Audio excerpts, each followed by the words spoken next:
चलिए खबरों का रुख करेंगे। गृह मंत्री डॉक्टर नरोत्तम मिश्रा ने किसान आंदोलन के पीछे कांग्रेस का हाथ होने का आरोप लगाया है। उन्होंने कहा कि कांग्रेस किसानों को गुमराह करने का काम कर रही है।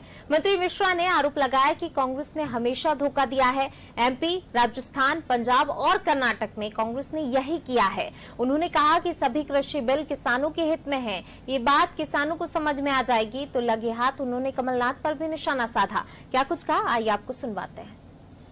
कोई भ्रम फैलाने की जो कांग्रेस कोशिश कर रही है, वैसे देश में उन्होंने कई बार भ्रम फैलाने की कोशिश की है। ये वही लोग हैं जो किसानों को गुमराह कर रहे हैं,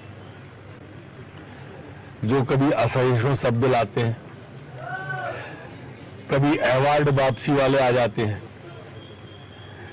कभी टुकड़े टुकड़े गैंग का समर्थन करते हैं। देश अब इन्हें समझ चुका है और इनके भ्रम में कभी नहीं आया। सीएए पे इनके भ्रम में नहीं आया, वो एनआरसी पे इनके भ्रम में नहीं आया। ये कांग्रेस का रिस्पॉन्सर्ड प्रोग्राम है। कांग्रेस जिस प्रोग्राम को रिस्पॉन्सर्ड, आप बताओ क्या देश के अंदर अकेले पंजाब में ही किसान है, बाकी जगह किसान नहीं है? बहुत जल्दी किसान को समझ में आ जाएगा। कांग्रेस इस बात का भी तो जवाब दे कि आजादी के बाद अधिकांश समय तक उसकी सरकार रही, फिर भी किसान कर्जदार क्यों रहा, किसान आत्महत्या पे मजबूर क्यों रहा। धोखा देना कोई कांग्रेस से सीखे? मध्य प्रदेश में धोखा दिया, पंजाब में धोखा दिया, राजस्थान में धोखा दिया, जहां चुनाव लड़े और उनकी सरकार बनी। कर्ज माफी के मुद्दे पर इन्होंने कर्नाटक को भी नहीं छोड़ा और वहां भी धोखा दिया। तो ये किसान के समझ में आ जाएगा, ये जो भ्रम फैलाया है, ये किसान कोई भी नहीं है। ये कांग्रेस के अधिकांश लोग हैं जो पीछे से उन्हें बरगला रहे। मैं समझता हूं उनकी समझ में बहुत जल्दी आएगा। माननीय मोदी जी ने, प्रधानमंत्री जी ने किसानों के हित में बड़ा फैसला लिया है।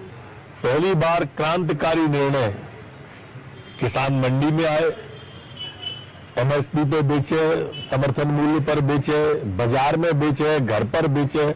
स्वतंत्र पहली बार हुआ है आजादी के बाद। किसान बिचौलियों से मुक्त हुआ है किसान पहली बार, इसलिए बहुत जल्दी किसानों की समझ में आएगा। तो हम कहते थे तो आप मानते नहीं थे, हंसते थे मुंह फेर फेर के कि ये नहीं आएंगे नजर।